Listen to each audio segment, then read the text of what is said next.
How do you think he does at heavyweight? I think he does phenomenal. I don't see a whole lot of guys at heavyweight that are going to give John. John is a heavyweight. He just sucks himself down to 205 pounds. He walks around. He's got to be 230, 240. Like he's Stipe size already. So, and in feeling him when we were in there, he was north of 220 when we fought. So I mean, if we only added another 10 pounds to him, he's the same guy. I just don't see a lot of he's just built perfectly for fighting. He's 6'5" or 6'6" with a huge reach advantage, and the way that he manages distance with his kicks and stuff, like the shorter, stockier guys aren't going to give him too many problems. His clinch work and his grappling is so dangerous. Even I can't really like Stipe will give him problems.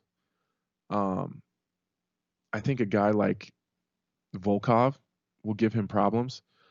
And I know that was probably kind of surprising. A lot of people don't see that, but like that's the one guy that like I don't think anyone's thinking about that will give John Jones problems.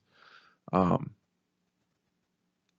not to be disrespectful to the rest of the division, but Francis maybe, but if I'm being honest, I think Francis Ngannou is, as long as John doesn't get caught, I think Francis Ngannou is one of the easier fights in the division for John because of his style. Like that's a tough fight for Stipe because of his size and his body type, his reach, and his the way that Stipe wrestles and the way that he grapples.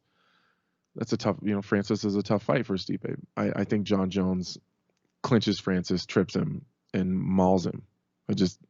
Again, you can't ever count out Francis. That dude's got grenades in his hands. So, I don't know. I think he beats most of them, and there's less than a handful of guys that even present credible problems, like actual threats.